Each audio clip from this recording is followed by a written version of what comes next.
కాంగ్రెస్ భవన్లో నిన్న ఒక ప్రెస్ మీట్ ఏర్పాటు చేసిండు. ఎక్స్ టీడీపీ లీడర్లు, ఎక్స్ బీఆర్ఎస్ లీడర్లు, ప్రస్తుత కాంగ్రెస్ లీడర్లు వాళ్ళు మర్చిపోతున్నారు. వాళ్ళకి అల్మర్జీస్ బీమారీ అయింది. అల్మర్జీస్ అంటే మర్చిపోతారు అనమాట. గతం మర్చిపోతారు, ఇప్పుడు ఏం చేస్తున్నాం మర్చిపోతారు. వాళ్ళు 2-3 పార్టీలు తిరిగి వచ్చి నిన్న మాకు మీరు పార్టీలు మారినట్టు. సరే, దాని గురించి చెప్తాం. మళ్ళీ ప్రెస్ మీట్ పెట్టి ఏమంటారు? మనోహర్ రెడ్డి దేవుడు, మనోహర్ రెడ్డి రాముడు, మనోహర్ రెడ్డి భీముడు, మనోహర్ రెడ్డి వాష్రూమ్ పోతే వాసన రాదు, మనోహర్ రెడ్డి చాలా మంచోడు అని ఇవన్నీ కూడా చెప్తాం. సరే, మంచోడే మేము కూడా అంటున్నాం, మనోహర్ మంచోడే అంటున్నాం, మేము చెడ్డోడు అంటున్నామా? మేమేమంటున్నామంటే అస్సలు గొడవకు కారణం ఏడికేం జరిగింది, అస్సలు గొడవకు మూల కారణం ఏంది? నువ్వు ఒక ఎమ్మెల్యేగా ఉండి నువ్వు 25 మంది గుండాలకు పోలింగ్ స్టేషన్లకు ఎందుకు తీసుకుపోయినావు? దానికి సమాధానం చెప్పాల్సిన అవసరం ఉన్నది.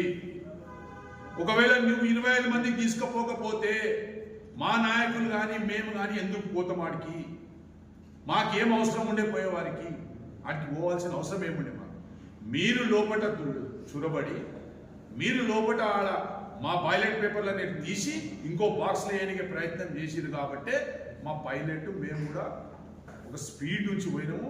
అక్కడ పోలీసు వాళ్ళతోటి కొంచెం వాగ్వాదన ఆర్గ్యుమెంట్ జరిగినాక సరే అనుకోని సందర్భాల్లో అవి చిన్న జరిగినాయి. దానికి కేసు కూడా ఫేస్ చేసినాము. దానికి కోర్టులో కూడా మేము న్యాయపరంగా చూసుకుంటాం. కానీ మీరు ఎందుకు పోయిండ్రు? ఎందుకు పోవాల్సి వచ్చిందో ఒకసారి నాకు చెప్పాలి. మీరు పోవడం వల్లనే అక్కడ న్యూసెన్స్ జరిగింది. మీరు పోవడం వల్లనే ఎమ్మెల్యే గారికి, మాజీ ఎమ్మెల్యే గారికి, మన పోలీసులకు గొడవ జరిగింది. సరే, మేము తప్పు చేసినాం కాబట్టి మేము తప్పు ఉంటే మాది, మీరు మా మీద కేసులు పెట్టించారు. ఆ కేసులకు మేము హైకోర్టులో చూసుకున్నాం. మేము ఆ కేసులను న్యాయపరంగా పోరాటం చేస్తాం. ఒకటి. రెండోది, మీరు వచ్చి కాంగ్రెస్ పార్టీకి 41% ఓట్లు వచ్చినాయంటు, బీఆర్ఎస్కు 18,000 ఓట్లు వచ్చినాయంటు, అంటే 38% వచ్చినాయంటు. మీరు ఒక చిన్న లాజిక్ చూడండి. 19 సీట్లు వచ్చినకేమో 21,000 ఓట్లు వచ్చినాయి. 12 సీట్లు వచ్చిన వాళ్ళకేమో 18,000 ఓట్లు వచ్చినాయి. ఈ సీట్ల తేడాలో చూడండి. మీరు బీఆర్ఎస్ పార్టీ చాలా పటిష్టంగా ఉన్నది. బీఆర్ఎస్ పార్టీ చాలా బలంగా ఉన్నది. తాను బీఆర్ఎస్ పార్టీ ఏమో రోహిత్ రెడ్డి గారి నాయకత్వం ఏమో అంతా కూడా చూపించిన సంగతి కూడా మనందరూ కూడా తెలుసు. మీకు అందరు తెలుసు కదా. మా యొక్క 6 సీట్లు ఓడిపోయింది. కేవలం 6 సీట్లు, కేవలం 45-50 ఓట్ల మధ్యలో. 2 సీట్లు 70 ఓట్ల మధ్యలో. ఇది మాది పెద్ద నైతిక విజయం. మాది మీ మద్యాన్ని తట్టుకొని, మీ అధికారాన్ని తట్టుకొని, మీ గుండాయిజాన్ని తట్టుకొని, మీ దౌర్జన్యాన్ని తట్టుకొని ఈరోజు టీఆర్ఎస్ పార్టీ బలంగా నిలబడ్డదంటే అది రోహిత్ రెడ్డి గారి యొక్క నాయకత్వం, టీఆర్ఎస్ పార్టీ యొక్క నాయకత్వం, మా కేసీఆర్ గారి యొక్క ఆశీర్వాదం ఉందని చెప్పేసి కూడా ఈ సందర్భంగా చెప్పక తప్పదు. మరి మీరు మళ్ళీ డెవలప్మెంట్ అంటారు. డెవలప్మెంట్కి అనేక సార్లు మీకు సవాల్ విడిచినాం. రండి చర్చ కన్నా, చర్చ చేసుకుందాం. ఏ చౌరస్తాలో చర్చ చేస్తారో బీఆర్ఎస్ పార్టీ నాయకులందరం వస్తామని చెప్పినాం. 10 ఏళ్ళు టీఆర్ఎస్ పార్టీ తాండూరులో అధికారంలో ఉన్నప్పుడు ఎన్ని వేల కోట్ల రూపాయలతో అభివృద్ధి చేసినామో ప్రతి ప్రెస్ మీట్లో చెప్పినాము. రోహిత్ రెడ్డి కానీ, మహేందర్ రెడ్డి కానీ ఉన్నప్పుడు, కేసీఆర్ గారు 10 సంవత్సరాలు ఉన్నప్పుడు తాండూరుకి 3800 కోట్ల రూపాయలతోటి తాండూరుని అభివృద్ధి చేసిన ఘనత రోహిత్ రెడ్డి గారిది, కేసీఆర్ గారిదని కూడా ఈ సందర్భంగా చెప్పక తప్పదు. మళ్ళీ మీరు వస్తారంటే చర్చకి ఇప్పుడు సిద్ధం. మళ్ళీ చర్చ చేసుకుందాం. 3800 కోట్లు తెచ్చినామా లేదా అని చెప్పేసి ఓసారి ఆలోచన చేసుకున్నాను. మళ్ళీ నిన్న మైనార్టీ నాయకులు కూర్చు పాపం వాళ్ళు అటు మహేందర్ రెడ్డిని చెక్కిర్రు తెలుగుదేశంలో ఉన్నప్పుడు, బీఆర్ఎస్ పార్టీలో ఉన్నప్పుడు బీఆర్ఎస్తో చెక్కిర్రు.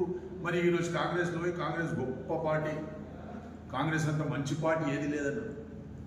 మరి వాళ్ళకి అర్థం చేసుకున్నాలి. ఈరోజు ముస్లింలకు అన్యాయం చేస్తున్న పార్టీ ఏదన్నా ఉందంటే అది కాంగ్రెస్ పార్టీ. 60 సంవత్సరాలు కాంగ్రెస్ పార్టీ దేశంలో అధికారంలో ఉన్నది. 60 సంవత్సరాల నుంచి అధికారంలో ఉన్నా కానీ ఈ రోజు కూడా మైనార్టీల అభివృద్ధి చేయలేకపోయిన పార్టీ ఏదైనా ఉన్నదంటే అది కాంగ్రెస్ పార్టీ. కాంగ్రెస్ పార్టీ అధికారంలో ఉన్నప్పుడు 55,000 మత కళాలు అయిన ఈ దేశంలో 55,000 మత కళాలు. 2004లో మన్మోహన్ సింగ్ గారు ప్రధానమంత్రిగా అయినప్పుడు సచ్చర్ కమిటీ వేసిండు మైనార్టీల కోసం. 2006లో సచ్చర్ కమిటీ రిపోర్ట్ వచ్చింది. ఈరోజు మైనార్టీలు నా ముస్లిం సోదరులు దళితుల కంటే దారిద్ర్యం రేఖలో ఉన్నారని రిపోర్ట్ ఇచ్చినప్పుడు కూడా ఈ కాంగ్రెస్ పార్టీ ఇంకా 10 సంవత్సరాలు 2014 వరకు అధికారంలో ఉన్నా కానీ ఏ మైనార్టీకి మేలు చేసిందో ఒకసారి ఆలోచన చేసుకోవాలి. మేము తెలంగాణ రాష్ట్రంలో మరి ఈరోజు తాండూరు నియోజకవర్గంలో రోహిత్ రెడ్డి గారి నాయకత్వంలో తాండూరు నియోజకవర్గంలో 7,50,00,000 రూపాయలను తెచ్చి ఈరోజు తాండూరులో కబ్రస్థాన్లు కానీ ఈద్గాలు కానీ మైనార్టీ స్కూళ్ళు కానీ మసీదులు కానీ కంపౌండ్ వాళ్ళని నిర్మించిన ఘనత మాది, మా నాయకుంది. ఈరోజు నువ్వు కూర్చొని నిన్నటిదాకా టీఆర్ఎస్ ఎంగులు మెతుకులు తిన్నోళ్ళు, నిన్నటిదాకా టీఆర్ఎస్ మోచేతి కింద నీళ్ళు తాగినోళ్ళు ఈరోజు పోయి మైనార్టీలంతా కాంగ్రెస్ వైపు ఉన్నదనడం ఏడు వరకు సమంజసం ఒకసారి ఆలోచన చేసుకోవాలి. ఇదే నాయకులు అనేక సభల్లో చెప్పారు, హైదరాబాద్ రోడ్డుకు దేకే 22 करोड़ का रेजिडेंशियल स्कूल बनाया हमारे केसीआर साहब అన్నోళ్ళు వీళ్ళే. నిన్న కూర్చున్నోళ్ళే, వేరేళ్ళు కాదు. నిన్న కూర్చొని మాట్లాడుతున్నోళ్ళే చెప్పారు 22 కోట్లతోటి మైనార్టీ రెసిడెన్షియల్ స్కూల్ కట్టినామని. మరి వీళ్ళే చెప్పారు ఇండస్ట్రియల్ పార్కులు తెచ్చిందని. మళ్ళీ ఒకటే దినంకి మాట అంటే ఈ సన్ఫ్లవర్ రాజకీయాల నాయకులు అనమాట. సన్ఫ్లవర్ నాయకులు, ఎందుకంటే అది ఎక్కడ ఎండ వస్తే అక్కడ పోతుంటారు, పొద్దుతిరుగుడు పువ్వు. సరే, వాళ్ళ రాజకీయం వాళ్ళకు ఉద్దేశం. మరి ఇంకా మేము ముస్లింలకు ఏమేమి చేసామనేది అందరూ కూడా తెలంగాణ ముస్లింలకు అందరికీ తెలుసు. మేము మౌజంలకు ఏమి ఇస్తామన్నాము, మహిళలకు ఏమి ఇచ్చినాము, నా ముస్లిం మహిళా సోదరులకు అబ్రాడ్ కొనికే ఏ విధంగా స్కాలర్షిప్ ఇచ్చినాము, ఇవన్నీ కూడా ప్రజలకు తెలుసు. దాంట్లో పోదలుచుకోలేదు, ఎందుకంటే మళ్ళీ పొడుగు అవుతుంది. మరి ఇంకోటి, నిన్న సీనియర్ నాయకులు సర్దార్ ఖాన్ గారు కూర్చొని ఏమన్నాడు? సర్దార్ ఖాన్ కూర్చొని నేను ఒకసారి రోహిత్ రెడ్డికి యశోదాకు ఫోన్ చేయమంటే చేయలేకపోయినాను. ఎన్ని అబద్ధాలు మాట్లాడతావు సర్దార్ ఖాన్? ఎవరితో బినామీ పేరు మీద అప్పు వచ్చిన ప్లాట్లను ఇల్లు కట్టుకున్నావు. నీకు చూసి చూడనట్లుగా ఈరోజు రోహిత్ రెడ్డి కాపాడిన నువ్వేడైతే ఇల్లు కట్టుకున్నావో ఎవరి ఇల్లు అది? పట్టా ఎంఆర్ఓ ఆఫీస్లో దొంగ పట్టా తీసుకొని ఇల్లు కట్టుకున్నావు నువ్వు. చెప్పాలా నేను ఆ వాడికి కౌన్సిలర్ నుండి మా బ్రదర్ చెప్పాలని? ఇవన్నీ కూడా ఎక్కడ మాట్లాడరాదు. ఇంకోటి ఏమన్నావు, యశోదాకు ఆ ఫోన్ చేయమంటే చేయలేడు. రోహిత్ రెడ్డి గురించి మీకేం తెలుసు? కేసీఆర్ గురించి మీకేం తెలుసు? తాండూరులో ఒక మైనార్టీ సోదరుడికి క్యాన్సర్ వ్యాధి వస్తే ఓ రాత్రిలో ఓవర్ నైట్లో 15 లక్షల రూపాయలు ఇప్పించిన నాయకుడు మా రోహిత్ రెడ్డి. 15 లక్షల రూపాయల నాయకుడు. ఇది నేను ఉట్టి మాటలు చెప్తలే. మీరు కావాలంటే ఆ పేషెంట్లో తాండూరులో ఉన్నాడు, ఆ కుటుంబం తాండూరులో మీరు 15 లక్షలు ఇప్పించిన తెలంగాణ మొత్తం యావత్ తెలంగాణ రాష్ట్రంలో ఒక్క 15 లక్షల ఎల్ఓసి ఇవ్వడానికి ఇప్పించిన మొగోడు ఉంటే మాట్లాడమని మీ కాంగ్రెస్ వాళ్ళకి అని చెప్పేసి కూడా ఈ సందర్భంగా చెప్పుకుంటూ, మరి అదేవిధంగా గతంలో ఒక కౌన్సిలర్ ఉండే నరేష్ బాండ్ అని, కాంగ్రెస్ కౌన్సిలర్ ఉండే, ఆయనకు కూడా ఏదో బ్రెయిన్ హ్యామరేజ్ అయితే ఆ రోజు ఇదే టీఆర్ఎస్ పార్టీతో కొట్లాడి ఆ రోజు నరేష్ బాండ్కు 7 లక్షలు ఇప్పించిన ఘనత కూడా ఈ కేసీఆర్ ప్రభుత్వం అంటే ఈ టీఆర్ఎస్ పార్టీది అని చెప్పేసి కూడా వాళ్ళు గుర్తుపెట్టుకున్నారు. ఏది నోటికి వస్తే అది మాట్లాడాలని చెప్పేసి తెలియజేసుకుంటూ మరి అనేక విషయాలు అందరూ కూడా చెప్పారు. ముందల్లో ముసళ్ళ పడవాలని మేము టీఆర్ఎస్ పార్టీ అధికారంలో ఉంటే ఒకసారి కాంగ్రెస్ 8 సీట్లు గెలిచింది. టీఆర్ఎస్ పార్టీ అధికారంలో ఇంకోసారి ఎలక్షన్ అయితే కాంగ్రెస్ పార్టీ 4 సీట్లు గెలిచింది. ఈరోజు మీరు అధికారంలో ఉంటే మేము ఈరోజు 12 సీట్లు గెలిచినాం. అది గొప్ప, అది మా కార్యకర్తల విజయం, అది మా నాయకుల దమ్ము, అది మా రోహిత్ రెడ్డి నాయకత్వం అని చెప్పి తెలియజేసుకుంటూ మరి ఇంకోటి మళ్ళా ఏమనంటే లోకల్ ఎవరు లోకల్? నేను నా లోకల బరాబర్ మనోహర్ రెడ్డి నువ్వు నా లోకలు. నీవు ఎత్తూరోనివి, నీవు ఈ ఊర్లో చెల్లదు, నీ సిక్కాయిడ చెల్లనీయం. ఏదో 6 గ్యారెంటీలు 420 హామీలు ఇచ్చి గెలిచినవు తప్ప నువ్వు లోకల్ కాదు. రోహిత్ రెడ్డి లోకల్ కాదా? రోహిత్ రెడ్డి చదువుకోలేదు. రోహిత్ రెడ్డి వాళ్ళ ఫాదర్ ఈయనే ఉంటిండు, రోహిత్ రెడ్డి వాళ్ళ తాత ఇదే తాండూరు నియోజకవర్గంలోనే ఉంటిండు. రోహిత్ రెడ్డి కూడా ఈ తాండూరులో 20 ఏళ్ళు కష్టపడితేనే ఎమ్మెల్యే అయిన సంగతి కూడా గుర్తుపెట్టుకున్నాను. మీరు నా లోకల్ చెప్తా. నేను ఇప్పుడు నా బిడ్డ హైదరాబాద్లో అవుతుంది, నేను హైదరాబాద్ లోకలా? ఇక్కడ నలంద స్కూల్లో చదివింది మనోరెడ్డి పిల్లలు అని చెప్తుంది నిన్న అమ్మ నీరజ. నా పిల్లలు హైదరాబాద్, నాకు కూడా హైదరాబాద్ సర్టిఫికేట్ ఇస్తారా? నా ఇంకో పిల్ల బెంగళూరులో చదువుతుంది, నాకు కూడా బెంగళూరు అంటారా?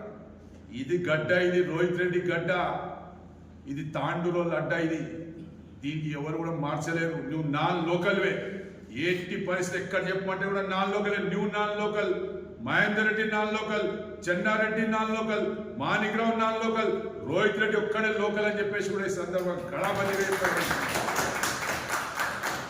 ఏం తమాషనా? ఊకున్న కొద్దిగా తమాషా చేస్తున్నా. మీరు ఇంత పెద్దోళ్ళు అయిపోయారా? మీరు పరిగికేలు వచ్చి డబ్బు పెట్టి ఎన్నికలు కొట్లాడి మా మీద కేసులు పెట్టిస్తారా? మా తాండూరుల మీద. ఇప్పుడన్నా తాండూరు ప్రజలు కళ్ళు తెరుచుకోండి. తాండూరుకి ఎవరైతే సేవ చేస్తారో అలాంటి వ్యక్తులను గెలిపించుకోండి. తాండూరు గడ్డ మీద పుట్టినోనికి గెలిపించుకోండి. తాండూరు గడ్డ మీద ప్రేమనోనికి గెలిపించుకోండి తప్ప ఎత్తురోడు ఎప్పుడైనా ఎత్తురోడే. ఎంత దౌర్జన్యం! రోహిత్ రెడ్డి గారి ఇంటికి రోహిత్ రెడ్డి మర్డర్ చేసిందా, లేకుంటే డకాడి చేసిందా, లేకుంటే టెర్రరిస్టా? హైదరాబాద్ ఆయన ఇంటికి 50 మంది పోలీసులకు పెట్టి 50 మంది పోలీసుల నిఘాలో ఆయన ఇంట్లో చొరబడి ఆడ చిన్న చిన్న పిల్లలకు మహిళలకు ఇబ్బంది పెట్టే విధంగా మీరు ఎమ్మెల్యే గారు పోలీసులను వాడుకుంటారా? పోలీస్ సోదరులకు కూడా చెప్తున్నాం, కొన్ని అనుకోని సంఘటనలో, కొన్ని అనుకోని పరిస్థితుల్లో మాతో కూడా తప్పు జరిగింటుంది, మీతో కూడా తప్పు జరిగింటుంది. కానీ మీరు అధికార పార్టీ ఒత్తాసు వాళ్ళకితే మాత్రం భవిష్యత్తులో పరిణామాలు తీవ్రంగా ఉంటాయని చెప్పేసి కూడా ఈ సందర్భంగా పోలీస్ సోదరులకు చెప్పుకుంటూ, మరి ముఖ్యంగా ఒకటే మాట ఫైనల్గా చెప్తున్నా, కాంగ్రెస్ వాళ్ళు బంద్ చేసుకొని ఇవన్నీ నాటకాలు. పోలీసు వాళ్ళకి అంతే పౌరుషం ఉంటే, పోలీసు వాళ్ళకి అంతే ధైర్యం ఉంటే షాయిపూర్లో ఎమ్మెల్యే గారు ఒక మీటింగ్ చేసిండ్రు. ఇది ఇంపార్టెంట్ అని. షాయిపూర్లో ఎమ్మెల్యే గారు మీటింగ్ చేసిండ్రు. ఆ market committee chairman Balraj, ex chairman Balraj ఏం మాట్లాడిందంటే, పట్లోల నర్సింహులు పోలీసు వాళ్ళకు పట్లోల నర్సింహులు కేసులు చేపించి సిఐకి 10,000 ఇస్తాడు అని చెప్పిండు. ఎవరు చెప్పిండు? బాలరెడ్డి చెప్పిండు. పోలీసులది చీమెనత్తు చచ్చిపోయిందా? పోలీసులకు పౌరుషం రాలే? 10,000 తిన్నామంటే పౌరుషం రాలే? మేము అన్యాయం కట్టుకుంటే మా మీద కేసులు పెడతారు. మీరేమో 10,000 రూపాయలు సిఐ తిన్నాడని ఈ రోజులో రికార్డింగ్ ఉంది. అతను నేను రికార్డింగ్ బయట పెడతా. ఈరోజు ఎందుకు కేసు వేయలేరు ఎమ్మెల్యే మీద, బాలరెడ్డి మీద, బాలరాజ్ మీద? కాబట్టి నేను ఒకటి చెప్తున్నా, ఎప్పుడు కూడా వన్ సైడెడ్ చేయకండి. అధికారం మేము శాశ్వతం కాదు ఎవరికి. బరాబర్ బీఆర్ఎస్ పార్టీ అధికారంలోకి వస్తుంది, వడ్డీతో సహా చెల్లిస్తాం.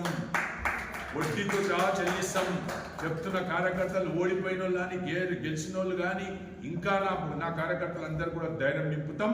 ఖచ్చితంగా 2029 ఎన్నికల్లో మనోహర్ రెడ్డికి పరిగికి పంపించే మాట వాస్తవం అని చెప్పేసి కూడా తెలియజేస్తూ ముగిస్తున్నా. జై తెలంగాణ.